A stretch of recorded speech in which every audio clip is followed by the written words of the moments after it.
أعوذ بالله السميع العليم من الشيطان الرجيم. بسم الله الرحمن الرحيم. الحمد لله الذي هدانا لهذا وما كنا لنهتدي لولا هدانا الله. لقد جاءت رسل ربنا بالحق والصلاة والسلام على النبي الأمي المقي المدني الصاحب الحامي وكوكب الدر البقار بالسقينة المدفون بأرض مدينة أبي القاسم محمد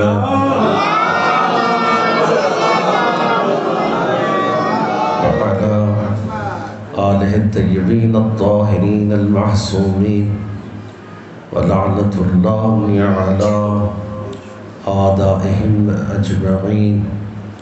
رب اشرح لي صدري ويسر لي أمري واحلل عقدة من لساني يفقهوا قولي.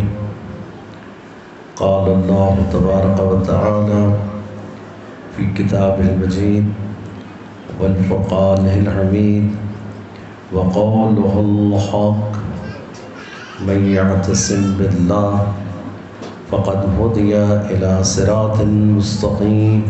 درود پڑھیں بآواز بلند.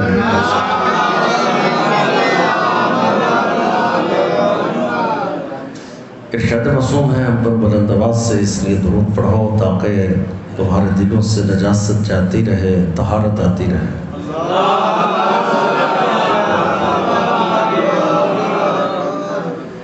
ارشاد رسول خدا ہے کہ جو شخص مجھ پر میری ذریت پر بلند آواز سے درود پڑھتا ہے اور جن لبوں سے وہ درود گزرتا ہے وہ لب میری بوسگاہ بن جاتے ہیں. اس لیے مل کر کے بلند آواز سے درود پڑھیں.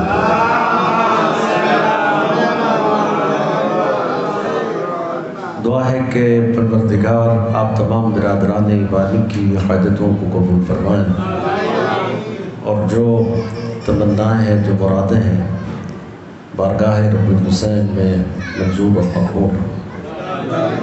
بانیان مجلس کا انتظام اہتمام خرچ اخراجات پروردگار اپنی بارگاہ میں منظور اور مقبول فرمائیں. دعا ہے کہ پروردگار ہمارے برادر محترم جناب علامہ منیر حسین محمدی اور مولانا بشیر مہدی صاحب کے والد مرحوم، دعا ہے کہ پروردگار ان کے درجات کو بلند فرمائے، اعلیٰ علیین میں اعلیٰ مقام عطا فرمائے، صغیرہ کبیرہ گناہوں کو معاف فرمائے، کروڑ کروڑ جوار محمد و آل محمد میں بلند سے بلند مقام عطا فرمائے. لواحقین، پسماندگان، عزیز و اقارب، بیٹے بیٹیوں، بھائیوں، بولیں سب کو صبر جمیل عطا فرمائے اور مرحوم کے لیے زیادہ سے زیادہ کار خیر انجام دینے کی توفیق عطا. ایک ایسی سلوات پڑھیں ان کے مجلس پرغور ہو جائے.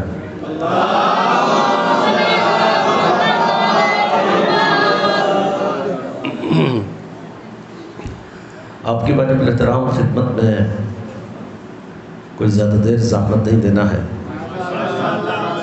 انتہائی اختصار کے ساتھ قرآن مجید میں سے انتہائی ایک مختصر آیت کو تلاوت کرنے کا شرف حاصل کیا ہے.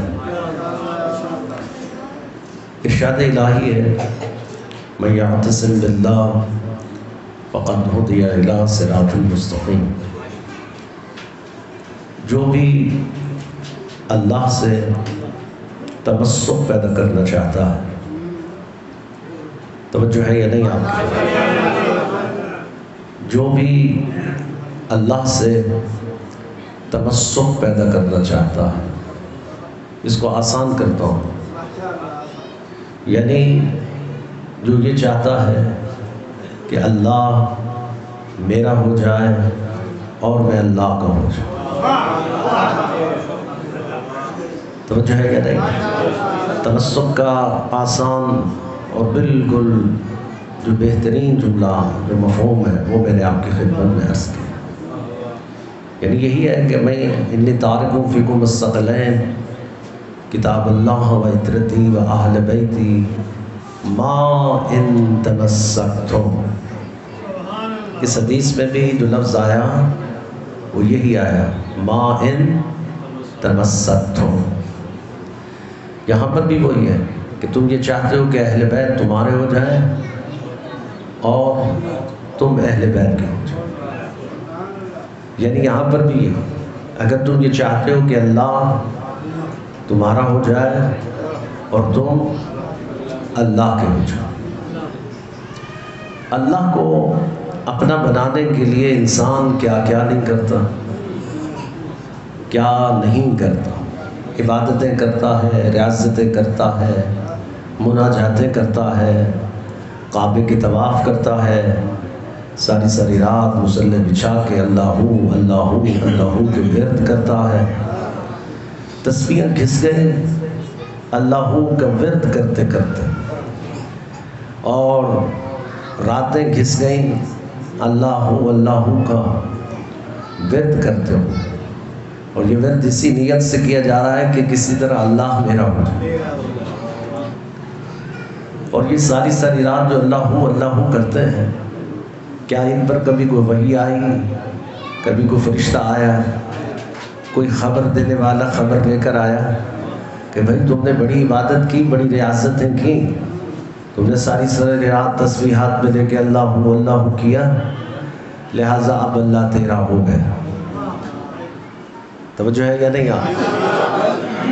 آپ کے ہاں کوئی اس طرح ہے کہ کوئی ساری رات بیٹھا اللہ کرے اور صبح اس پر کوئی وحی نازل ہو جائے کہ بھئی اللہ نے مجھے بھیجا ہے، کوئی فرشتہ آیا ہو خبر لے کے، بھئی بڑی تو نے تسبیح پھیری میرے نام سے لہٰذا میں تیرا ہو گیا؟ کبھی ایسا ہوا؟ نہیں ہوا۔ تو یہ کیا بات ہے کہ ساری ساری رات اللہ کرے، لیکن اس جد و جہد سے کہ کسی طرح اللہ میرا ہو جائے۔ کمال یہ نہیں ہے کہ کوئی یہ کہے کہ اللہ میرا ہو جائے، کمال تو یہ ہے کہ اللہ کہے کہ یہ بندہ میرا ہو جائے۔ کمال تو یہ ہے کہ اللہ کہے کہ یہ بندہ میرا ہے، کمال یہ نہیں ہے کہ میں کہوں کہ اللہ میرا ہے۔ اللہ کو اپنا بنانے کے لیے انسان بڑی جد و جہد کر رہا، بعض دفعہ تو ہم سے بھی لڑائی اور جھگڑے کرتا ہے۔ ہم کہتے ہیں کہ بھائی یہ ساری ساری رات اللہ کرتے ہو، کیا مطلب؟ وہ کہتے ہیں تم علی کرتے ہو، ہم اللہ کرتے ہیں۔ تو بعض اس چکر میں بھی پڑے ہوئے ہیں کہ علی کرنے والوں کے مقابلے میں اللہ کیا جائے، لیکن علی کرنے والوں کو بھی یہ پتہ نہیں ہے کہ ہم علی والے ہیں، اور اللہ کرنے والوں کو بھی پتہ نہیں کہ ہم اللہ والے ہیں۔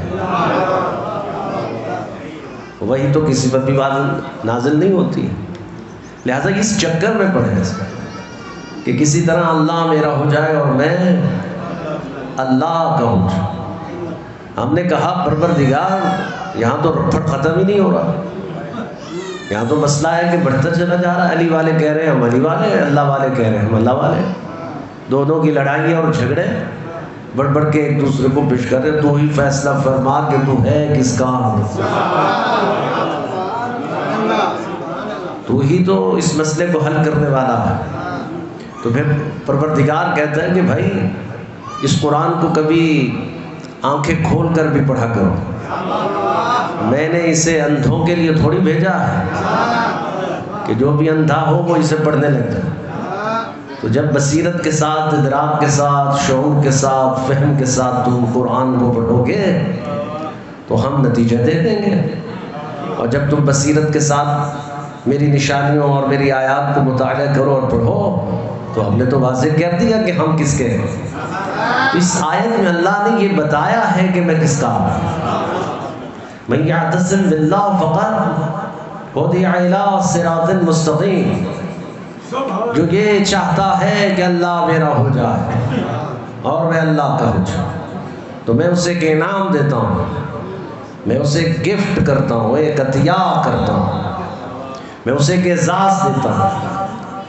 اس اعزاز کی وجہ سے پہچانا جاتا ہے کہ وہ کس کا ہے، اور وہ اعزاز کیا ہے کہ جو دے کر بندے کو اللہ اپنا بنا لیتا ہے۔ اور خود بھی بندے کا بنتا ہے۔ وہ کیا ہے؟ وہ کہتا ہے کہ من یعتصم باللہ فقد ہدی الی صراط مستقیم، یعنی جو یہ چاہے کہ اللہ میرا ہو جائے اور میں اللہ کو ہو جاؤں تو میں اس کو صراط مستقیم کی جانب ہدایت دیتا ہوں، میں اسے صراط مستقیم کی جانب ہدایت دیتا ہوں۔ یعنی اس کا مطلب یہ ہوا کہ اللہ جس کو اپنا بنا لیتا ہے اس کو صراط مستقیم کی جانب ہدایت دیتا ہے۔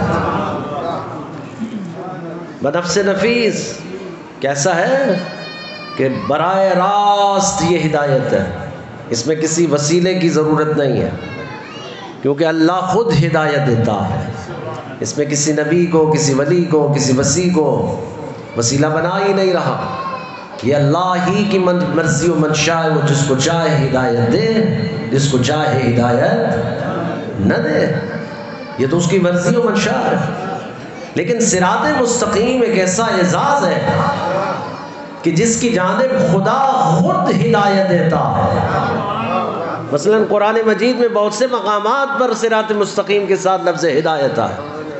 من یہدی، قبلہ قاری صاحب موجود ہے، من یہدی الی صراط مستقیم، میں جس کو چاہوں اس کو صراط مستقیم کی جانب ہدایت دوں۔ یعنی یہ بہت غور طلب ہے، آج چھوٹی سی ہے لیکن بہت غور طلب ہے۔ یعنی اللہ کہتا ہے میں جس کو چاہوں، ہر کسی کو نہیں، میں جس کو چاہوں اسے صراط مستقیم کی جانب ہدایت۔ اس کا مطلب ہے کہ صراط مستقیم کو اتنا بڑا اعزاز ہے کہ جس کی جانب خدا خود بندے کو ہدایت دیتا ہے، اور وہ جس کو چاہتا ہے اس کو صراط مستقیم کی جانب۔ تو ہم نے کہا پروردگار اس میں چاہنے کی کیا ضرورت ہے؟ تو چاہتا ہے کہ ہر بندہ ہدایت پا جائے، تو دیتا جا سب کو ہدایت صراط مستقیم کی جانب، یہ رپھڑ ہی نہ رہے کہ کون صراط مستقیم پر ہے کون نہیں ہے۔ جب تو چاہتا ہے تو دے دے صراط مستقیم کی جانب ہدایت۔ تو پھر پروردگار کہتے ہیں نہیں نہیں، یہ اعزاز چھوٹا نہیں ہے، ہر کسی کو تھوڑی دیا جاتا، دیکھنا پڑتا ہے اس کا شجرہ کیسا ہے، اس کا حسب کیسا ہے، اس کا نسب کیسا ہے، اس کی طاقت سہنے کی ہے بھی یا نہیں، صراط مستقیم کا بوجھ اٹھا سکتا ہے یا نہیں، کیا یہ طاقت رکھتا بھی ہے یا نہیں۔ تو ہم صراط مستقیم کی جانب ہر کسی کو ہدایت نہیں کرتے ہیں، جس کو چاہتے ہیں اس کو صراط مستقیم کی جانب ہدایت دیتے ہیں۔ تو اس کا مطلب یہ ہوا کہ اللہ کہتا ہے کہ جس کو میں اپنا بنا لیتا ہوں اس کو صراط مستقیم کی جانب ہدایت دیتا ہوں۔ تو پروردگار یہ صراط مستقیم ہے کیا کہ جس کی جانب تو بندے کو ہدایت دے کے بندے کو اپنا بنا لیتا ہے اور خود بھی بندے کا بن جاتا ہے۔ تو اس کے لیے میں اپنی کتابوں کے حوالے نہیں دوں گا، ملا جامی اہل سنت کے اکابرین علماء میں سے ہیں۔ ملا جامی سے جب اس آیت کے متن کے بارے میں پوچھا گیا کہ یہ صراط مستقیم سے کیا مراد ہے، کہ جہاں اللہ اپنے بندے کو ہدایت دیتا ہے اور بندے کو اپنا بناتا ہے اور خود بھی بندے کا بن جاتا ہے، تو ملا جامی کہتے ہیں، اہل سنت کے اکابرین علماء میں سے ملا جامی کہتے ہیں کیا تم نے کوفہ کے منبر پر علی بن ابی طالب کو خطبہ دیتے ہوئے نہیں سنا تھا کہ علی کہہ رہے تھے نحنو صراط مستقیم؟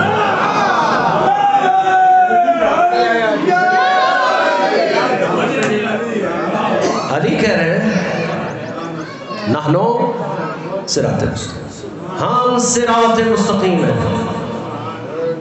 نحنو آنا نہیں، یہ نہیں کہا کہ میں صراط مستقیم، ہم صراط مستقیم،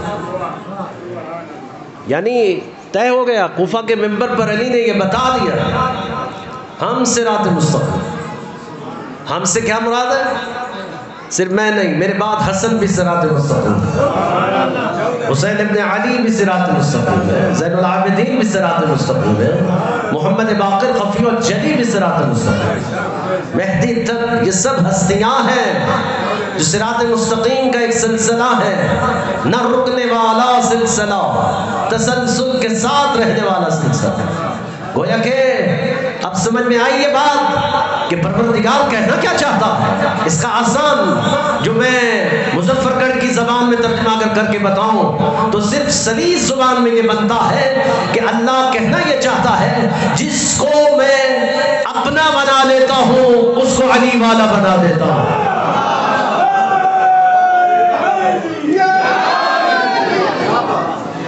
گھبرائے تو نہیں ہے نا؟ یعنی یہ دیکھیں مظفر گڑھی جملہ میں نے یہ ترجمہ کیا ہے، یہ مظفر گڑھی ترجمہ ہے، ٹھیک ہے؟ یعنی جس کو میں اپنا بنا لیتا ہوں اس کو میں علی والا بنا دیتا ہوں.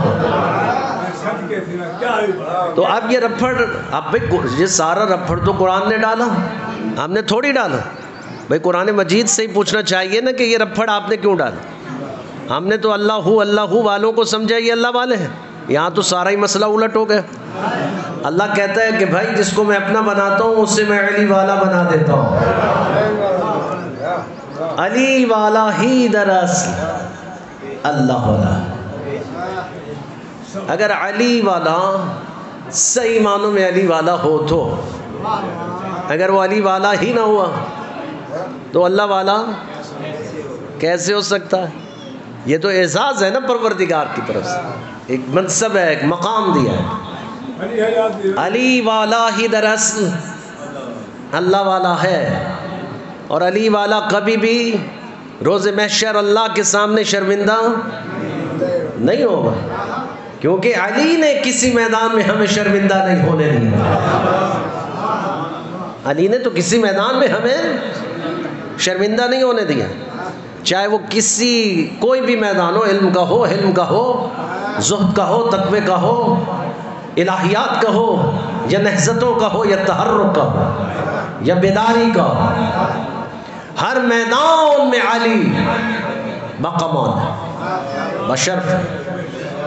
اس لیے علی والا ہونا یہ اعزاز کی بات ہے یا نہیں، شرف کی بات ہے یا نہیں، عزت کی بات ہے یا نہیں؟ تو شکریہ ادا کرو، اللہ نے آپ کو علی والا بنایا، علی والا بنایا ہے. میں کہتا ہوں کتنے خوش نصیب و شیعہ، تم نے اس کو ہادی بنایا، تم نے اس کو رہنما بنایا. یہ کتنا باکمال ہادی ہے. دنیا عالم اسلام کے ہادیوں چیلنج ہے، کوئی اس طرح کا ہادی لا کر کے دکھاؤ جو تابوت میں بھی ہو اور اپنا تابوت اٹھا بھی رہا ہو.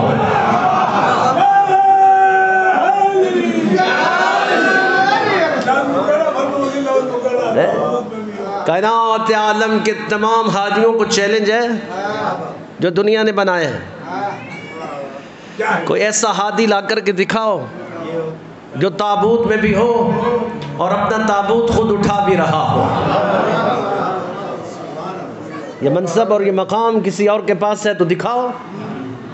اس لیے کہ جن کو ہم امام مانتے ہیں، جن کو ہم ہادی اور رہنما مانتے ہیں، وہ عزت میں، کمال میں، شرف میں کوئی ثانی نہیں ہے ان کا.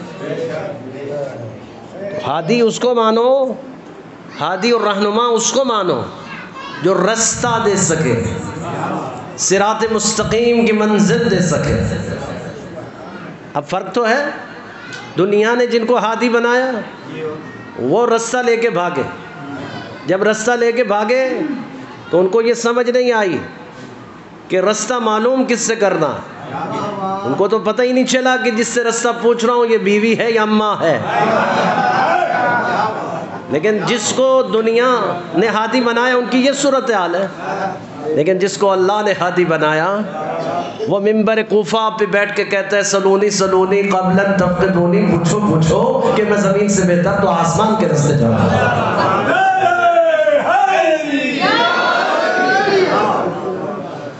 میں زمین سے بہتر آسمان کے راستے جانتا ہوں. بھائی بات تو سیدھی اور صاف ہے، بات سمجھنے کے لیے تو بہت ضروری. میں اگر یہاں ملتان سے آیا آپ کی اس بستی میں تو میں تو بھائی پتہ نہیں رستے میں کتنی مرتبہ رکا کہ یہ بستی نرالی والی کہاں ہے. توجہ ہے یا نہیں آپ کی؟ قبلہ آ گئے، درود بھیجیے آل بیت محمد پر.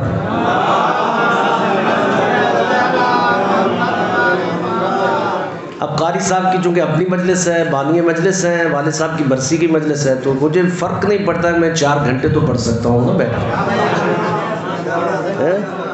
ویسے بھی آپ پر بڑا ظلم ہے، یک کے بعد دیگرے سارے ہی مولوی پڑھ رہے ہیں، یعنی یہ تو عوام کے اوپر ظلم ہوتا ہے نا بھائی، سارے ہی ایک یک کے بعد دیگرے مولویوں سے پالا پڑ جائے، اور مولوی بھی وہ کمال ہو گیا، ایک سے بڑھ کر ایک جو آ رہا ہے وہ تبلیغ کیے جا رہا ہے۔ تبلیغ ضروری ہے نا، ہونی چاہیے، لیکن انداز۔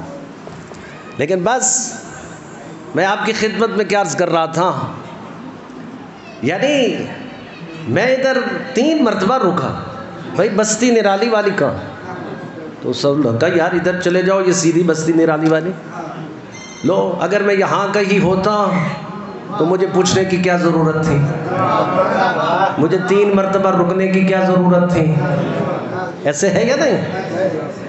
اس کا مطلب ہے کہ جو جہاں کا مکین ہوتا ہے اس کو اپنے رستوں کی خبر معلوم کرنے کی کیا ضرورت ہے؟ یہی تو ہادی وہ ہے جو زمین سے بہتر آسمان کے رستے جانتا ہے، جو آسمانوں پر حکومت کرتا ہو وہ زمین کا مالک کہلایا جاتا ہے۔ دنیا عالم اسلام میں کوئی ایسی ہدایت کا منصب ہے۔ پھر ہم کہتے ہیں دنیا والوں جس کو ہم امام مانتے ہیں، جس کو ہم امام مانتے ہیں، ہم تو اس کی ماں کا تذکرہ بھی کر رہے ہیں، اس کے باپ کا بھی تذکرہ کر رہے ہیں۔ یہ شرف ہمارے پاس ہے، یہ شرف ہمارے پاس ہے، کوئی اور ہے تو لا کر کے دکھاؤ۔ بھائی جس کو ہم امام اور ہادی مانتے ہیں، ہم تو ان کے باپ کے فضائل بھی پڑھنا جانتے ہیں، ان کی ماں کے فضائل بھی پڑھنا۔ تو دنیا والوں جس کو تم نے ہادی بنا رکھا ہے، کم از کم ان کے باپ کے فضائل تو پڑھ کے دکھاؤ، ان کے باباؤں کے فضائل تو پڑھو۔ بھائی ہادی تو بنا دیا آپ نے، چلیے یہ وہ ہادی تھوڑی ہے جو عمران خان صاحب ہے۔ عمران خان صاحب کے باپ کے فضائل پڑھیے، ماں کے فضائل پڑھیے، آپ کو اجازت، کوئی مسئلہ نہیں۔ لیکن آپ نے دین کے ہادی بنا دیے نا، تو دین کے ہادی ایسے تھوڑی بنا دیے جاتے ہیں۔ دین کے ہادی تو وہی بنائے جاتے ہیں جن کے شجر پاکیزہ ہو، جس کے نسل پاکیزہ ہو، جن کے اسلاف پاکیزہ ہو، جو طاہر بھی ہو اور مطہر بھی ہو، پاک بھی ہو اور پاک کر سکتے بھی ہو، ان کے چشمہ شہری میں ایسی لذت ہو کہ وہ بخش دے، دنیا جانے کہ امام کیسے ہوتے ہیں۔ امام ایسا تو نہیں ہونا چاہیے، رہبر ایسا تو نہیں ہونا چاہیے مسئلہ پوچھے تو سوچ میں پڑ جائے کہ اس کو کیا جواب۔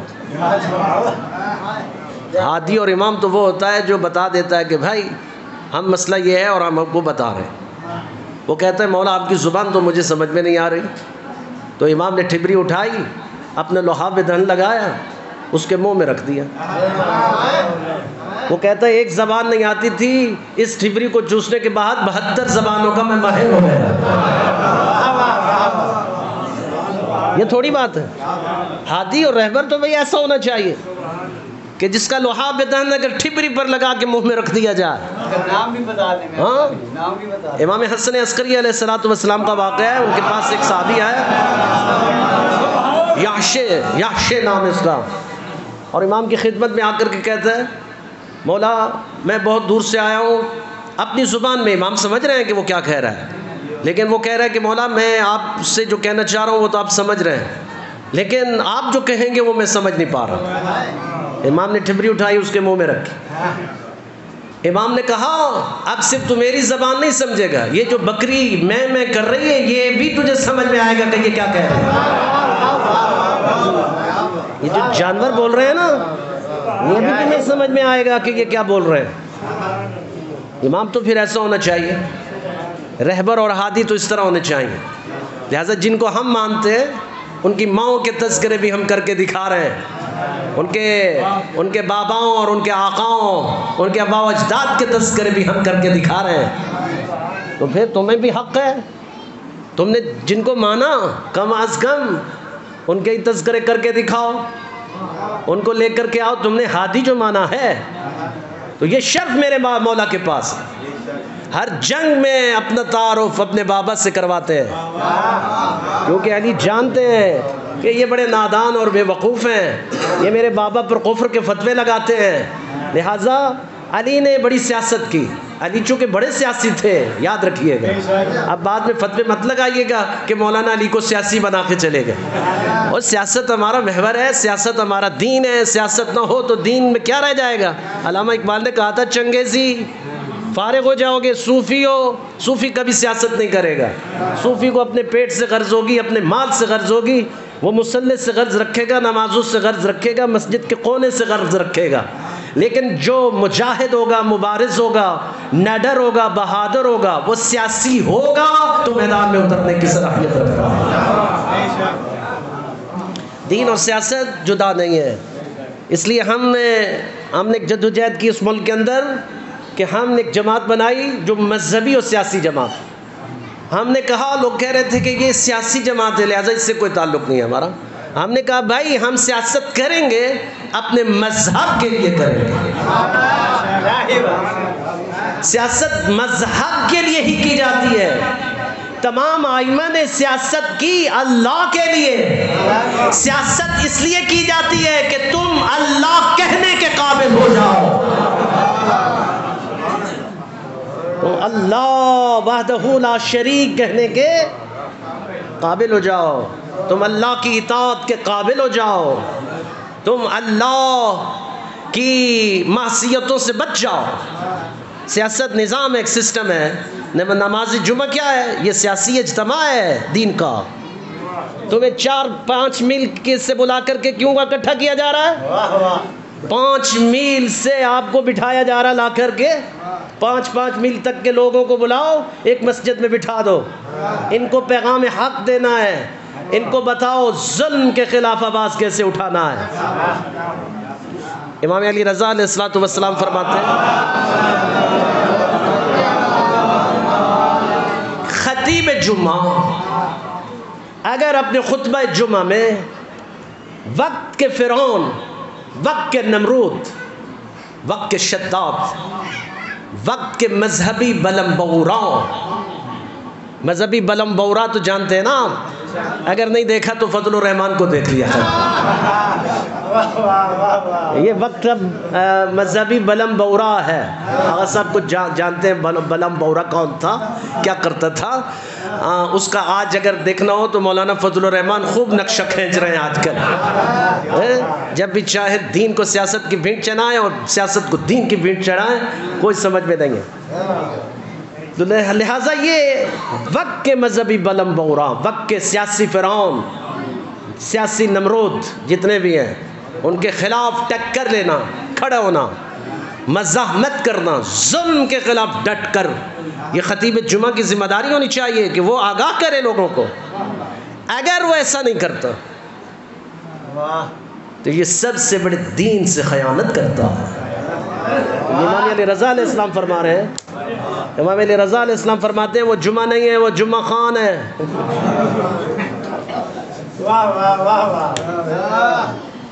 وہ تو جمعہ تھوڑی پڑھ رہے ہیں آپ جمعہ خان کے ساتھ دوستی کر کے آ رہے ہیں. خطیب جمعہ کی یہ ذمہ داری ہے کہ وہ ظلم کے خلاف آواز اٹھاتے رہے. یہ میرے ان ہادیوں کی سیرت ہے جن کو ہم امام مانتے ہیں. ہر امام کے اندر یہ صلاحیت تھی، وقت کے فرعونوں کو للکارنا، ان سے ٹکر لینا. اگر ایسا نہ کرتے تو 1400 سال زندانوں میں رہتے. بتائیے اگر یار امام ائمہ نے تو سکون سے زندگی گزار دی. لو بھائی اگر سکون سے زندگی گزاری تھی انہوں نے تو 14 سال زندان میں کیوں رہے؟ ہر امام کو زہر کیوں دیا گیا؟ ہر امام کو زہر دیا گیا یا نہیں؟ اگر امام سکون سے گھر میں خاموشی کے ساتھ یہ ظلم ہوتا، دیکھتے رہے اور دیکھتے رہتے، تو کبھی بھی ان کو زہر نہ دیا جاتا. تمام ائمہ شہید ہو گئے. کیوں شہید ہو گئے؟ کیونکہ ظلم کے مقابلے پر کھڑے ہوتے رہے، ظالم سے ٹکراتے رہے. غلط کو غلط کہتے رہے، صحیح کو صحیح کہتے رہے۔ ابھی بات ہو رہی تھی نا قاری صاحب آپ سے، تو عمران خان نے ایک جملہ کہا نیوٹرل جو ہوتا ہے وہ جانور ہوتا ہے، بات اس نے ٹھیک کی ہے، ہضم نہیں ہو رہی کسی کو۔ وہ کہتا ہے نیوٹرل جانور ہوتا ہے، ہم نے کہا تو 1400 سال سے کہہ رہے ہیں نیوٹرل جانور ہوتا ہے۔ یہ تھوڑی ہوتا ہے کہ علی بھی حق پہ اور جو علی کے خلاف تھے وہ بھی حق پہ، پھر ایک کو تو ماننا پڑے گا، یا علی کے رستے پر رہو یا فرعون شام کے رستے پر رہو۔ نیوٹرل یہاں نیوٹرل اچھا نہیں ہے، وہاں کہیں گے اس نے صحیح کہا ہے نیوٹرل جانور ہوتا ہے۔ ہم نے کہا وہ سارے جانور ہی تو تھے جو علی کو چھوڑ کر چلے گئے۔ علی کو چھوڑ دیا جائے تو پھر رہ تو جانور ہی جاتا ہے، علی کو چھوڑ کر کے انسان رہتا ہے، جانور ہوتا ہے۔ لہٰذا اس نظام اور اس سسٹم کو سمجھنے کی ضرورت ہے، اس مقام کو سمجھنے کی ضرورت ہے۔ اس نظام سیاسی میں سیاست ہمارا محور ہے، سیاست کرو اپنے دین کے لیے کرو۔ اب آپ نے ابھی سیاسی آ گئے، ابھی اجتماع ہوں گے، ابھی الیکشن ہوں گے، آپ کا کیا خیال ہے جب آپ سیاست پہ ووٹ دیں گے تو کس نیت سے دیں گے؟ یہ اسی نیت تو آپ کی یہی ہوگی، بھئی آپ نے تو کونسلر اس کو بنانا ہے جو نالی گٹر سڑک سولنگ یہ بنوا کے دے، ہمارا محلہ ٹھیک کر دے۔ آپ میں سے کسی ایک کی ایسی نیت ہو کہ کونسلر اس کو بناؤں گا جو مجلس امام حسین میں میری معاونت کرتے ہیں، میں مجلس امام حسین کروں تو مجھے کوئی رکاوٹ نہ ہو، میں اس کو کونسلر بناؤں کہ جو میری جہاں مجلس ہو اس گلی کی صفائی کروا کے دے، جہاں میں جلوس نکالوں تو کوئی رکاوٹ نہ ڈالے، میں مجلس کراؤں تو مجھے کسی سے اجازت لینے کی ضرورت۔ اس طرح کی سیاست کیوں نہیں کرتے ہو؟ سیاست تو اس چیز کا تھا، ہم یہ مذہبی، اس کو کہتے ہیں مذہبی سیاست کرنا، اپنے مذہب کے لیے سیاست کرنا، آزادی کے ساتھ رہنے کا حق لینا، یہ ہوتی ہے مذہبی سیاست۔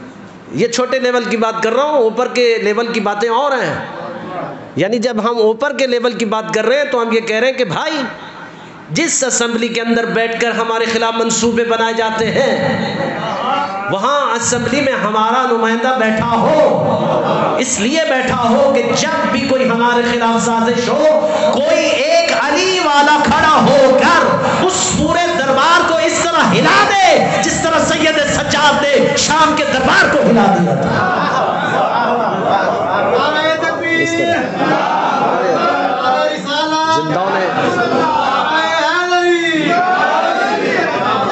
ہمارے زندان شام کے لیے تو ایک سید سجاد کافی ہے، لاکھوں کا مجمع ایک طرف، ایک علی کی بیٹی ایک طرف۔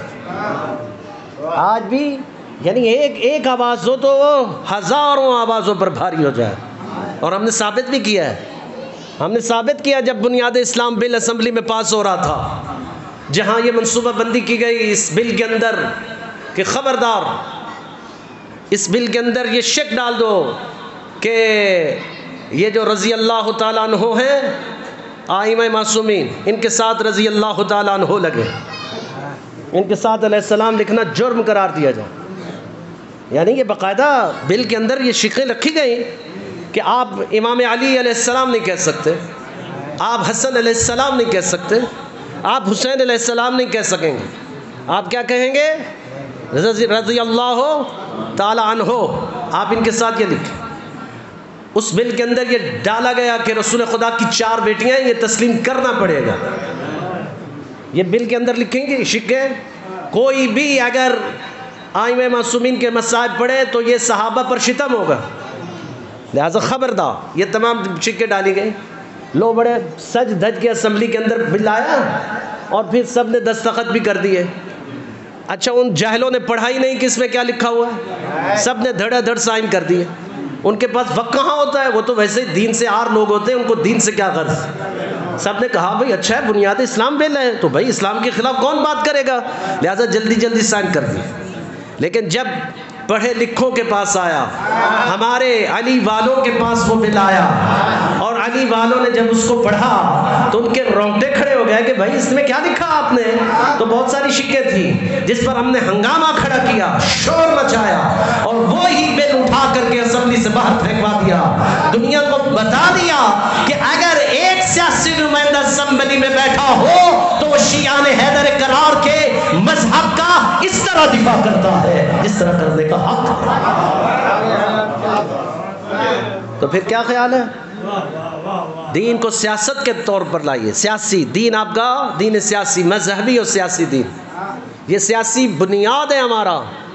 اگر ایسا نہ ہو ہمارے اندر، اب بہترین ہے کہ آپ کے اندر کوئی ایسا ہے جو مدافع سیدہ زینب بنے اس نیت سے۔ یہ میدان بڑا بھاری میدان ہے، ہم اس کو آسان سمجھتے ہیں۔ آپ جس طرح دیگر کاموں میں بڑے خوش ہو کے وارد ہو جاتے ہیں، تو آپ کو اس میدان کو بھی چننا ہوگا، یہ بڑا اہم میدان ہے۔ آپ نوجوانوں کی ذمہ داری بنتی ہے کہ میں نوجوان، میری کیا ذمہ داری ہے کہ میں کیا کر سکتا ہوں۔ آپ کی ذمہ داری، آپ میں سے کوئی ایسا مؤثر شخص جس نے پورے محلے میں ایک اخلاق کی کیفیت بنا رکھی ہے، لوگ اس کو چاہتے ہیں، لوگ اس کو توقعات رکھتے ہیں، لوگ اس کو عزت دیتے ہو، تو اس پر واجب ہے کہ وہ سیدہ زینب کا مدافع بن جائے، مدافع بن جائے اپنے مذہب کا۔ کس طرح بن سکتا ہے؟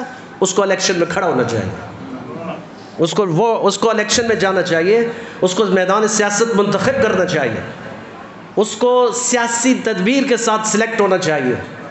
جب سلیکٹ ہو جائے تو اب وہ اپنے مذہب کا دفاع کرے، اپنے مذہب کا دفاع کرے سیاست کے میدان میں بیٹھ کر۔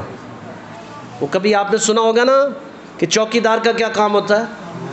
بتائیے، چوکی دار کا کیا کام ہوتا ہے؟ بھائی جو سامان اس کے آپ نے دے رکھا ہے اس کی حفاظت کرنا ذمہ داری ہے کس کی؟ چوکی دار۔ اگر چوکی داری چوروں سے مل جائے،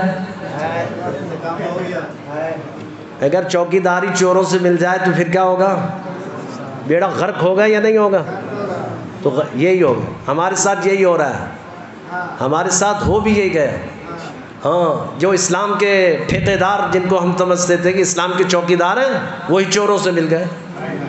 آج جتنے بھی غدار ہیں سب امریکہ کے حق میں بات کر رہے ہیں۔ ہم نے کہا خان صاحب جرت کرو، ہمت کرو، امریکہ کی آنکھوں میں آنکھیں ڈال کر آپ نے بات کی ہے، ہم تیرے ساتھ ہیں۔ اور خان صاحب ہمت کرو، کوئی مرد پیدا ہوا بڑے عرصے کے بعد جس نے امریکہ کی آنکھوں میں آنکھیں، بھاڑ میں گئی مہنگائی، بھاڑ میں گیا سب کچھ، بس یہ بڑی بات ہے کہ تم نے امریکہ کو للکار دیا۔ وقت کے فرعون کو تم نے للکارا ہے، تم نے وقت کے نمرود کو للکار دیا، تم نے موسیٰ بن کر دکھا دیا۔ اب اللہ کرے کہ کوئی یو ٹرن نہ لے لو تم، کیونکہ تمہیں عادت ہے یو ٹرن لینے کی۔ اب اللہ خیر کرے، ہم تو دعا کر رہے ہیں کہ خان صاحب کہیں یو ٹرن نہیں لے جائیں۔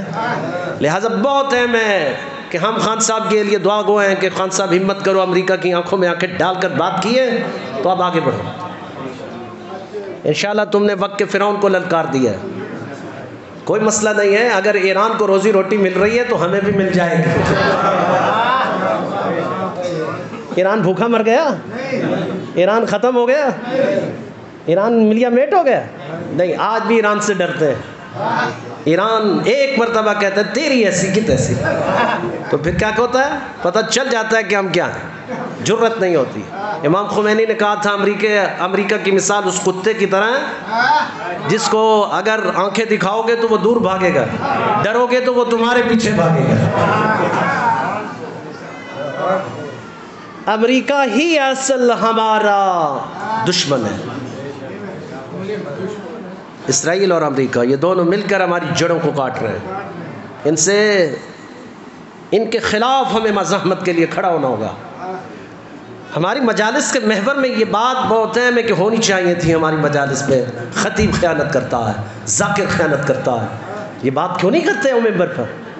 کرو نا یہ بات ممبر پر آ کر، جو اصل ہدف ہے، مقصد ہے، جس کی بنیاد ہمارا مذہب کھڑا تھا کہ ہم ظلم کے مقابلے پر کھڑے ہوں،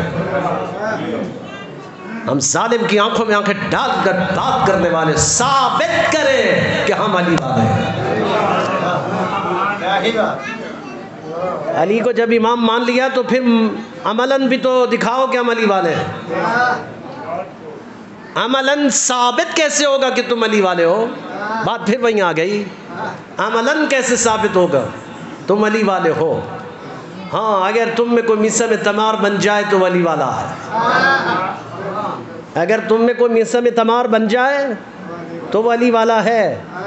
اس لیے علی والا ہے میثم تمار، کیونکہ میثم تمار کو علی نے خبر دی تھی، علی نے خبر دی تھی میثم تمار کو، اے میثم تجھے سولی، اس درخت پر سولی پر لٹکایا جائے گا، اس کھجور کے درخت پر۔ وہ ابھی چھوٹا تھا، ابھی وہ لگا ہی تھا، ابھی وہ اس کی کونپلیں نکلی ہی تھیں کہ علی نے کہہ دیا تھا اے میثم اسی درخت پر تجھے لٹکایا جائے گا۔ اگر میں ہوتا تو میں تو جڑیں ہی کاٹ دیتا اس کی، مولوی ہوں نا میں تو جڑیں ہی کاٹ دیتا، بھئی یہ درخت ہو ہی نا جس میں میں لٹکایا جاؤں گا۔ تو میثم نے کیا کیا؟ میثم ہر روز اس درخت کو پانی لگاتا رہا، یہ جلدی پروان چڑھے اور میں اس پر لٹکایا جاؤں۔ علی صرف یہ کہہ دیتے نا کہ تو اس پہ لٹکایا جائے گا، یہ اور بات ہے۔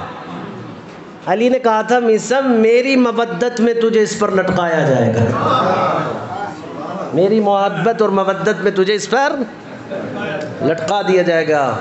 تو میثم اب ہر روز پانی دیتے ہیں، یہ پروان چڑھے اور میں اس پر لٹکایا جاؤں، زبان گدی سے نکلے گی۔ وہ لمحہ کب آئے کہ جب میری زبان علی کی مودت میں گدی سے نکل جائے۔ ہاں تو میثم نے بھی کمال کر دیا تھا، میثم نے حد کر دی تھی عشق کی۔ وہ کیا کہتے ہیں، دور میثم پر میثم یہ بیان دیتے ہیں، دور میثم پر میثم یہ بیان دیتے ہیں، رہے گا نام علی ہم زبان دیتے ہیں، رہے گا نام علی ہم زبان دیتے ہیں۔ میثم سے مجھے ایک مسدس یاد آ گئی، اگر آپ اجازت دیں تو میں سناتا ہوں آپ۔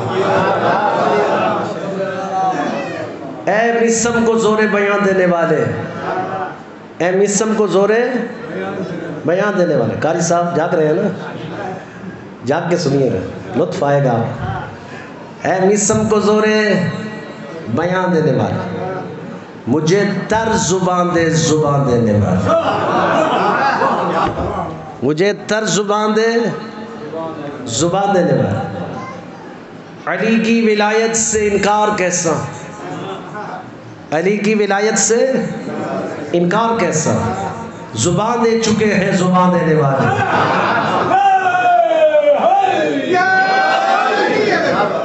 زبان دے چکے ہیں زبان دینے والے۔ کہاں یہ زمانہ، کہاں یہ آل احمد، کہاں یہ زمانہ، کہاں آل احمد، کہاں لینے والے کہاں دینے والے ہیں۔ توجہ ہے یا نہیں بھئی؟ کہاں زمانہ، کہاں آل احمد، کہاں لینے والے کہاں دینے والے۔ لینے والے تو پھر اس طرح لیتے ہیں نا کہ ایک شہزادی جو بازار میں بکنے کے لیے آئی تو اس نے کہا خبردار مجھے ہاتھ مت لگانا، میرا لینے والا بھی آئے گا، لے جانے والا بھی مجھے لے جائے گا۔ ہاں لینے والے تو پھر اس طرح، کہاں لینے والے کہاں دینے والے۔ اٹھاتے نہیں کیوں نبی کا جنازہ، کہاں مر گئے بیٹیاں دینے والے۔ دعائے ملک ہے در سیدہ پر، دعائے ملک ہے در سیدہ پر، سلامت رہے روٹیاں دینے والے۔ میں نے تو پوری اسی مسدس میں اپنا خطاب مکمل کر لی، پوری تقریر بیان کر دی۔ ہاں اب ہم نے کہا یار بڑی عجیب بات ہے، ویسے ایک دن نا فضل ابن سہل نے مامون الرشید سے یہ پوچھا، سمجھ نہیں آتا، ایک طرف امام رضا علیہ السلام کو زہر دینے کا ارادہ رکھتے ہو، ایک طرف تو امام رضا کو تم زہر دینے کا ارادہ رکھتے ہو، اور ایک طرف تم ان کو بیٹی بھی دینا چاہتے ہو، یہ بات سمجھ میں نہیں آ رہی. ایک طرف امام سے دشمنی، دوسری طرف اپنی بیٹی امام کو دینا چاہتے ہو. تو مامون نے کہا ادھر کان کرو، بڑے راز کی بات ہے، میں تیرے کان میں کرنا چاہتا ہوں، کسی کو بتانی نہیں ہے. اس نے کہا اچھا. تو وہ جو اس نے بات کان میں کی تھی میں آپ کو سناؤں، بتاؤں؟ تو پھر آپ بھی اس کو بتانا نہیں ہے کسی کو، ٹھیک ہے نا، پاس لحاظ بھی رکھنا ہوتا. اس نے کہا دیکھو تمہیں پتہ ہے کہ امام رضا کون ہے؟ انہوں نے کہا جی فرزند رسول ہے. تو کہا فرزند رسول ہے نا، اس لیے بیٹی دے رہا ہوں کیوں ان سے جو بچے پیدا ہوں گے وہ فرزند رسول کہلائیں گے، اور یہ میرے لیے بڑے اعزاز کی بات ہو جائے گی کہ میں فرزند رسول کا نانا بن جاؤں گا. میں فرزند رسول کا نانا بن جاؤں گا، یہ میرے لیے بڑے اعزاز کی بات ہوگی. ہم نے کہا مامون شکریہ تیرا، سمجھ آ گئی بات. اب پتہ چلا کہ کسی ایک سے بھی اللہ نے اولاد نہیں دی. جتنی بھی بیٹیاں دیتے رہے کسی ایک سے بھی اولاد نہیں ہوئی. اللہ دے دیتا تو یہ اعزاز بھی لے جاتے. لہذا اللہ نے کہا میں جانتا ہوں دیتے رہو بیٹیاں، کسی ایک سے بھی اولاد نہیں ہوئی. اٹھاتے نہیں کیوں نبی کا جنازہ، کہاں مر گئے کہاں مر گئے بیٹیاں دینے والا. دعائے ملک ہے در سیدہ پر، سلامت رہے روٹیاں دینے والے. یہ کوئی فقیر مسکین اسیر تھوڑی تھا جو ہر روز آتا تھا، یہ تو فرشتے تھے جو ہر روز غریب مسکین اسیر بن کر دروازوں پر آتے تھے، جن کے گھروں سے ملائکہ رزق لے کر کے جائیں، ان کو آل محمد کہا جاتا ہے. یہ شرف اور عنایت آپ کے پاس ہے، کسی اور کے پاس نہیں ہے. اس لیے ہم جن کو امام مانتے ہیں ان کے باپ کا تذکرہ بھی ہم کرتے ہیں، ان کی ماں کا تذکرہ بھی ہم کرتے ہیں. ہم دنیا کو بتاتے ہیں، دنیا والوں آؤ، ہم بتاتے ہیں جن کو ہم امام مانتے ہیں. ان کی ماں یہ ہے جناب شہر بانو، ریحان بانو، خورشید بانو، امام زین العابدین علیہ الصلوۃ والسلام کی والدہ محترمہ ہیں جناب شہر بانو. یہ تین بہنیں ہیں جو یزدجرد بادشاہ ایران کی بیٹیاں ہیں. یہ جب زوال پذیر ہوا ایران اور پھر یہ اسیر ہو کر آئیں مولا علی کی بارگاہ میں، زمانہ دوم تھا، خلافت دوم کا دور تھا. تو حضرت عمر نے کہا کہ ان بہنوں کا فیصلہ تو میں کر ہی نہیں سکتا کیونکہ یہ اعلیٰ خاندان سے ہیں، شاہی خاندان سے شہزادیاں ہیں، اسیر ہو کر آئیں گے تو ان کا فیصلہ علی کریں گے، ہم نہیں کر سکتے. تو یہ تینوں بہنیں کہاں آئیں؟ مولا علی کی بارگاہ میں. خورشید بانو، گیہان بانو، شہر بانو. خورشید بانو ہندوستان کے ایک بہت بڑے راجہ کے ہاں بیاہی گئے. گیہان بانو جن کا لقب ابھی میرے ذہن میں نہیں ہے، شاید قاری صاحب کو پتا ہو، تو یہ محمد بن ابی بکر کی ان کے ساتھ بیاہی گئے. تو شہر بانو کی جب باری ہے تو مولا علی نے کہا تھا تم بتاؤ گی یا میں بتاؤں کہ تو نے خواب میں کیا دیکھا.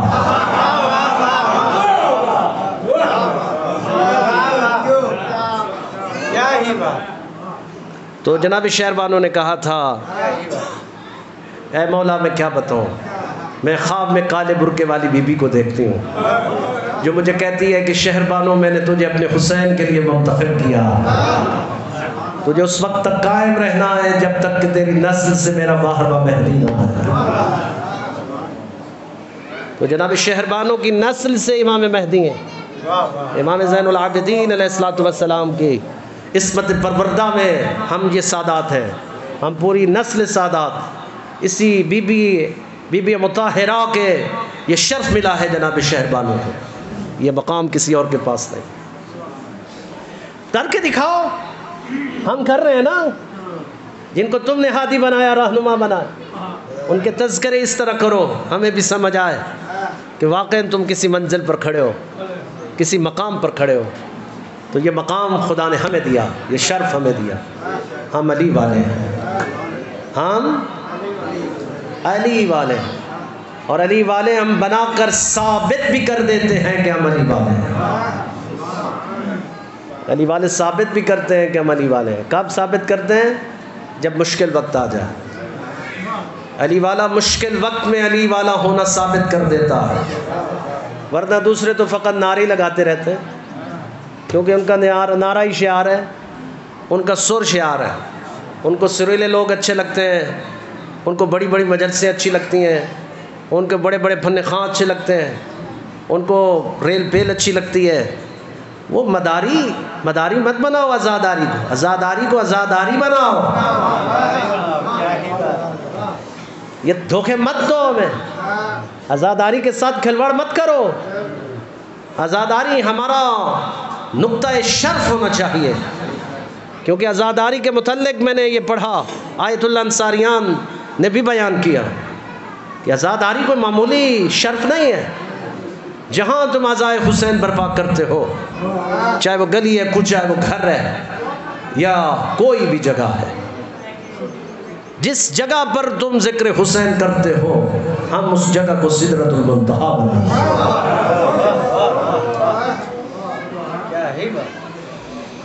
تو سدرۃ المنتہا مقام ایک شرف ہے، یہ کوئی تھوڑی ہوتا ہے. امام حسین علیہ السلام کے ذکر کے لیے اللہ اس جگہ کو سدرۃ المنتہا بناتا ہے،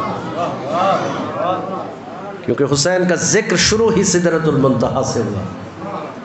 سدرۃ المنتہا سے ہی شروع ہوا اور سدرۃ المنتہا پر رکا ہوا ہے، سدرۃ المنتہا سے نیچے نہیں آ رہا.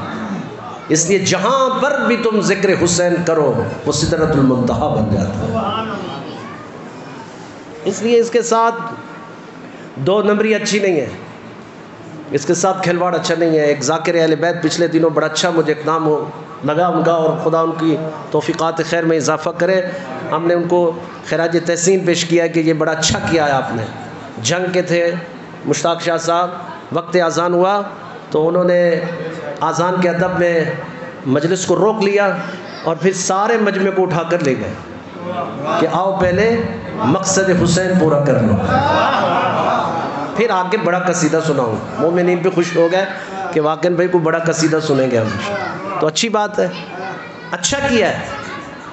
اب یہ ذمہ داری صرف ذاکر کی نہیں ہے، بانی مجلس کی بھی بنتی ہے.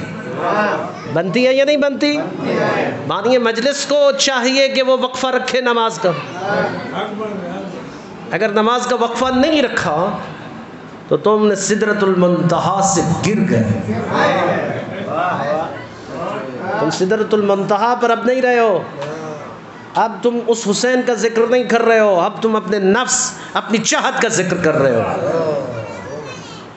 علامہ نصیر اجتہادی بہت بڑے عالم تھے، وہ طے کرتے تھے، باقاعدہ فیس طے کرتے تھے کہ بھائی اتنی فیس لوں گا تو مجلس پڑھوں گا. اچھا بھائی یہ کیا اقدام ہے؟ ہم تو کہتے برا ہے، چلیے وہ بھی ہے. تو کسی نے کہا آغا صاحب سمجھ نہیں آتی، ہم تو غریب لوگ ہیں، آپ کی فیس تو نہیں بھر سکتے. انہوں نے کہا بھائی غریب لوگ بلاتے کیوں ہیں؟ غریب لوگ مت بلاؤ. تو یہ جو ہزاروں روپے طے کرتے ہو آپ مجلس کے، یہ کیوں؟ انہوں نے کہا دیکھیے جس نے خلوص سے مجلس کروانی ہے وہ تو بلائے اپنے پیش نماز کو اور وہ مجلس کروا دے. جس نے ہمیں بلا کر کے کروانی ہے اس نے اپنی ناموری کے لیے مجلس کروانی ہے، مولا کے لیے نہیں. وہ اپنا نام پیدا کرنا چاہتا ہے اور ہم اپنی ناموری کے پیسے لیں گے. بات ویسے انہوں نے ٹھیک کی اور بالکل آسان کر دیا بس، کیونکہ یہ بڑے بڑے بانی جو ہے نا، قاری صاحب تو بہتر جانتے ہیں، ان کی کوئی غرض نہیں ہوتی ہے امام حسین علیہ السلام سے. یہ چاہتے ہیں میری محلے میں، میری شہر میں ٹھاک بیٹھ جائے، اس نے فلاں مولانا کو بلایا، فلاں مولوی کو، فلاں ذاکر کو بلایا. کیا بات ہے جناب، یہ کیا بات میں تمہارا بیڑا غرق ہو جائے گا. کیا رہ جائے گا تمہارے پلے کہ تم نے اس چکر میں اتنی بڑی مجلس کر لی کہ میرا نام پیدا ہو جائے. حسین نے جانیں دے دیں کہ اسلام زندہ ہو جائے. میرے مولا نے تو جان دے دی نا، تیر و تبر تلواریں ٹوٹی نیزے برسے، ان قان دین محمد لم یستقم اللہ بقتلہ. کیا کہہ رہے تھے حسین؟ ہے میرے نانا کا دین اگر تو میرے قتل ہونے کی وجہ سے بچ سکتا تو دعوت دی ہے. غریب زہرا نے دعوت دی ہے کس کو؟ تیروں کو، تلواروں کو، نیزوں کو. اے تیروں تلواروں نیزوں آؤ حسین کے بدن کو چھلنی کر دو، کیونکہ میرے چھلنی ہونے کی وجہ سے میرے نانا کا دین بچتا. امام حسین اپنا بدن چھلنی کروا رہے ہیں کہ نانا کا دین زندہ ہو جائے، اور آپ وقفہ ہی نہیں کر رہے ہو نماز کا. جس نماز کو زندہ کیا ہے زہرا کے لال نے، تم نے اس کو اہمیت نہیں دی، اگنور کیا. تم نے نماز کے وقت کو اگنور کر دیا. تم نے سوچا ہی نہیں کہ تم نے کتنا بڑا ظلم کیا عزائے حسین کے ساتھ. عزائے حسین کے ساتھ ظلم. اچھا یہ ہمارے کچھ مومنین کی بھی عادتیں بگڑی ہوئی ہیں، ان کو بھی ٹھیک کرنے کی ضرورت ہے. اچھی بات ہے نا کہ یہ بات کر دوں میں آپ کو. ہم بھی کوئی پارسا نہیں ہیں، گناہ گار ہیں، لیکن کچھ گناہ ایسے ہوتے ہیں جو کنٹرول میں ہوتے ہیں، کرنے ضروری نہیں ہوتے. کوشش کر لیا کرو کہ یہ نہ ہو. اب بعض دفعہ ہوتا کیا ہے، بے تقیائی. بے تقیائی کس طرح کرنی ہے آپ نے؟ مثلا ایک بڑا ذاکر آ گیا تو سارا مجمع اندر آ گیا، جگہ فل ہو گئی، بیٹھنے کی بھی جگہ نہیں. اچھا ایک چھوٹا بیچارہ ذاکر آ گیا، اٹھ کے سارے چلے گئے. یہ آپ کا عمل اس ذاکر کی انسلٹ کرنا ہوتا ہے جس کو آپ نے امام حسین کے نام پر بلایا تھا.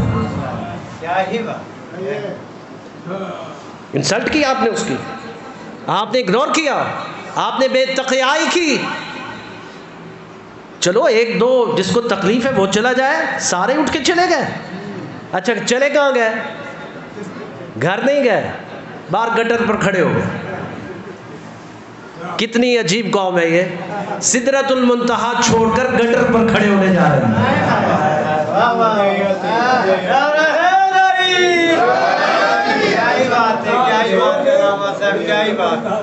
ہاں سدرۃ المنتہا چھوڑ کر نالیوں اور گٹروں پر کھڑے ہونے جا رہے ہیں، سگریٹ پھونکنے جا رہے ہیں، گپے لگانے جا رہے ہیں.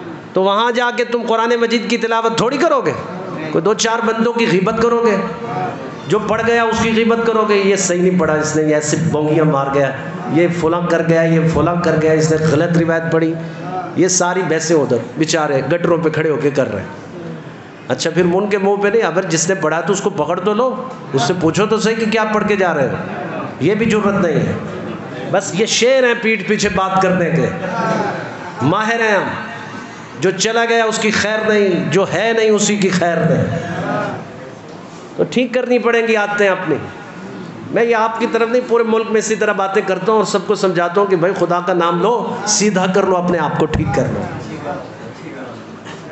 میری باتیں بری تو لگ رہی ہوں گی آپ کو. ہم نے کہا مولانا صاحب دوسری دفعہ بلایا، تیسری دفعہ گنجائش نہیں ہے بلانے کی. تو یہ کر لو نا بھائی، ٹھیک ہے. اپنے آپ کو بھی ٹھیک کرو. صرف مولویوں اور ذاکروں کو ٹھیک کرنے کا ٹھیکہ ہے آپ کے پاس، یا اپنے آپ کو بھی ٹھیک کرنے کا ٹھیکہ ہے آپ کے پاس؟ اپنے آپ کو بھی ٹھیک کرو. جب تم ٹھیک ہو جاؤ گے تو پورا معاشرہ ہی ٹھیک ہو جائے گا. وہ مسئلہ ہی نہیں ہے. پڑھنے والا بھی بڑے محتاط طریقے سے پڑھے گا. پتہ چلے کہ کوئی سلجھا ہوا مجمع بیٹھا ہے، بھائی ادھر بات کریں گے تو پکڑے جائیں گے. تو بھی ادب سے پڑھے گا، احترام سے پڑھے گا، طریقے سے پڑھے گا.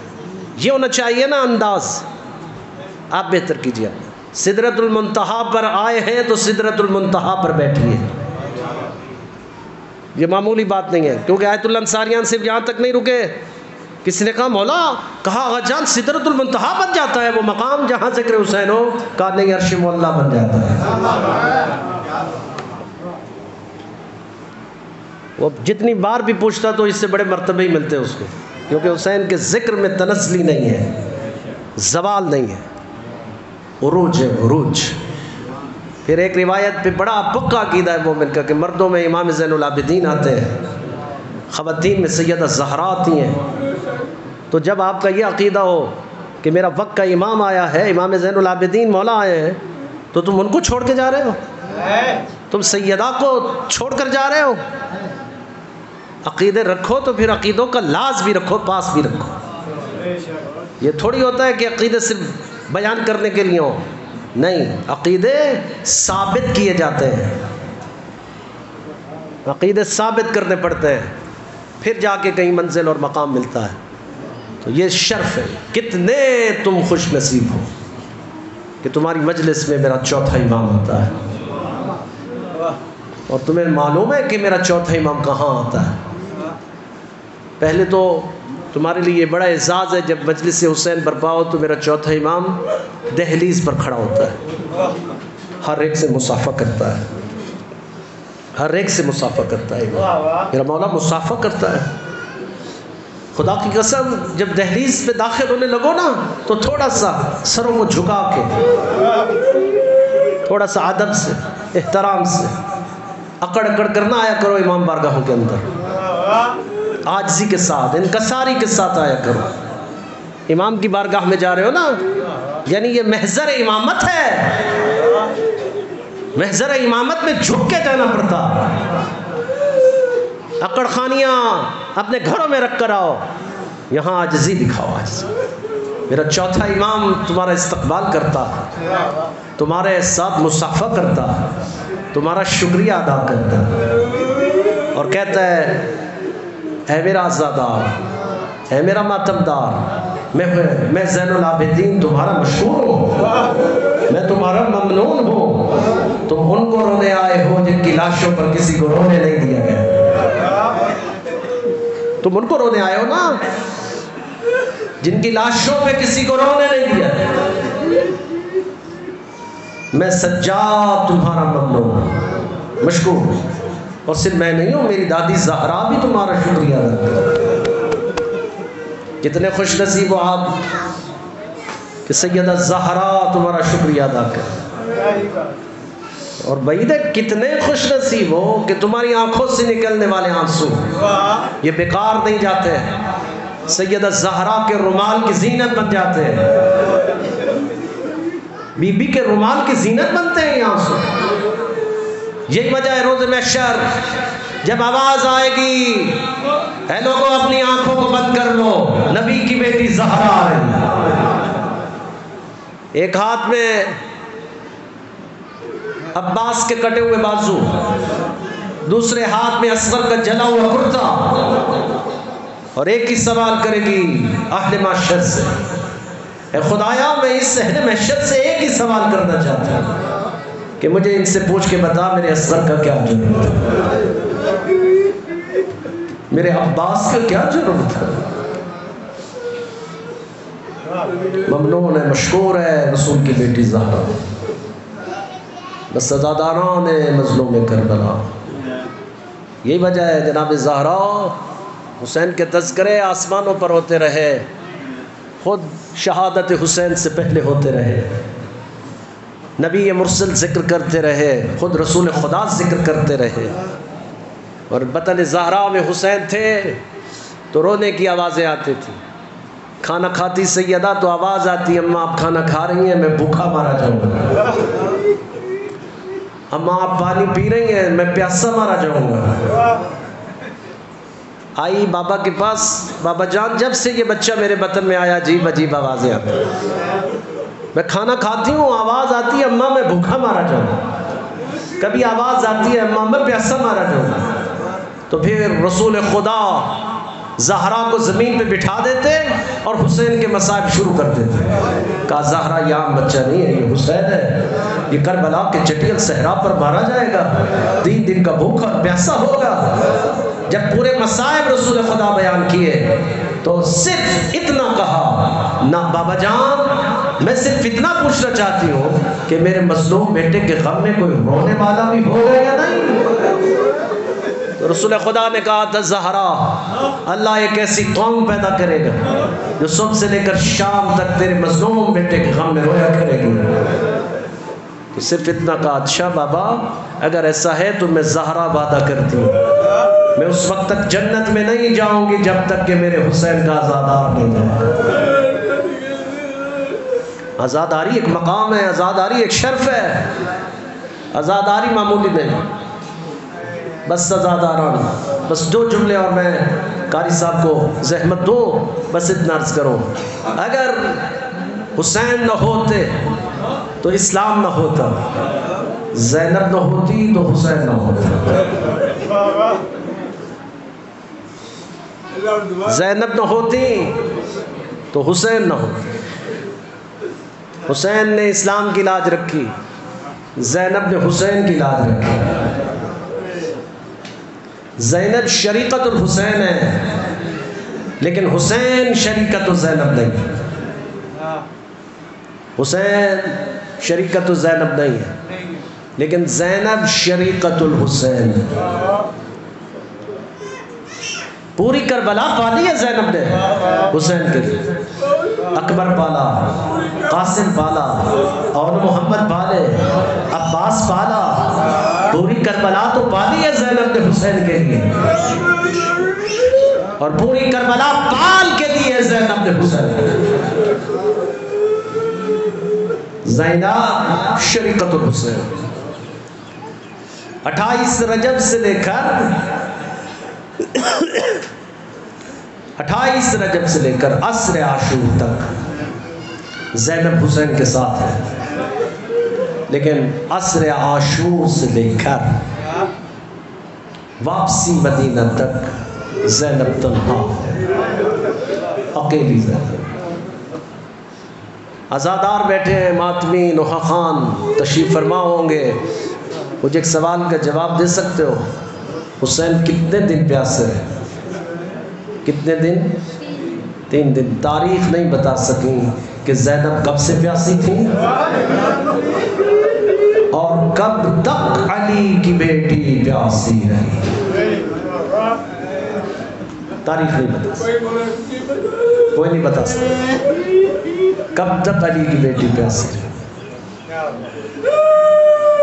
شام کے زندان میں بیٹھ کے نماز شب پڑھتی، کیا بات ہے، سنا ہے کبھی؟ زندان شام میں جس کی نماز شب قضا نہ، یہ تو زندان شام ہے۔ زیارت ناحیہ میں امام زمانہ کہتے ہیں میرا سلام اس مقدر طاہر علی پر کہ جس نے اونٹوں کی کوہانوں پر بھی نماز شب کو ترک رکھا،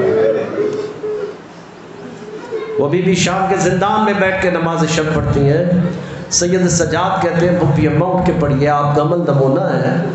کہتی ہے سجاد تجھے پتا ہے نا قیدیوں اور بچوں کے لیے جتنا کھانا اور پانی آتا ہے تیری بھپی قیدیوں اور بچوں میں تقسیم کر دیتی ہے۔ شام کھا گئی میرا مظلوم بیٹا، زینب میں اتنی سخت نہیں ہے کہ اٹھ کر نماز پڑھ سکے۔ بتاؤ آنے والی نسلوں کو پتہ چلے زینب روتے کیسے رہی۔ عزادار بیٹھے ہیں ماتمی، مجھے ایک سوال کا اور جواب دو، کوئی بتا سکتا ہے کہ حسین کو تیر کتنے لگے ہیں، سیدہ کو تازیانے کتنے لگے ہیں؟ عزادار بیٹھے ہیں نا، حسین کو تیر کتنے لگے؟ امام علی رضا علیہ السلام سے پوچھا گیا مولا آپ کے دادا حسین کے بدن پر کتنے زخم تھے؟ تو میرے مولا نے کہا تھا یہ نہ پوچھ کتنے زخم تھے، میں صرف اتنا بتا سکتا ہوں کہ میرے دادا حسین کے بدن پر اتنے زخم تھے کہ دائیں کی ہوا بائیں گزر جاتی تھی اور بائیں کی ہوا دائیں گزر جاتی تھی۔ اور سیدہ کو تازیانے کتنے لگے تجھے مجھے نہیں پتا۔ جب پہنچی ہے نا نانے کے روزے پہ، کہتی ہے نبیوں کا سردار نانا، کائنات کا مختار نانا، اگر آج تیرے پاس غیر محرم نہ ہوتے تو زینب تجھے وہ کرتا دکھاتی کہ زینب پر کتنے ظلم ہوئے۔ نانا شام غریبہ ظالموں کے پاس تازیانے تھے اور تیری بے وارث بیٹیاں تھیں، تیری اکیلی بیٹیاں تھیں۔ نانا میں تجھے وہ منظر دکھاؤں کہ ذرا شام غریبہ جلے ہوئے خیموں سے ہم کیسے باہر آئیں۔ ایک منزل وہ بھی آئی جب ماں کے مرکز پر آ کر شکوہ شروع کیا، کہا ماں میرا اکبر مارا گیا آپ نہ آئے، میرا قاسم مارا گیا آپ نہ آئے، میرے اون محمد مارے گئے آپ نہ، اماں میں اکیلی رہ گئی تھی اور آپ نہ آئی، کہ قبر زہرا سے آواز آئی زینب کیسی باتیں کرتی، اکبر گھوڑے سے گرے میں نے گود میں لیا، قاسم گھوڑے سے گرے میں نے گود میں لیا، اور محمد گھوڑے سے گرے میں نے گود میں لیا، کربلا کا ہر جوان گھوڑے سے گرتا رہا، میں زہرا اپنی گود میں لیتی رہی، زینب پر ایک لاشا میں اپنی گود میں نہ لے سکی، ہائے کون سا لاشا، ہائے کردگار وفا، غازی عباس جب زین سے گرا تو عباس بن بازو کے تھا، میں عباس کا لاشا اپنی گود میں نہ لے سکتا۔ وَسَيَعْلَمُ الَّذِينَ ظَلَمُوا أَيَّ مُنْقَلَبٍ يَنْقَلِبُونَ۔ السلام علی الحسین وعلی علی بن الحسین وعلی اولاد الحسین وعلی صحاب الحسین وعلی ذریۃ الحسین۔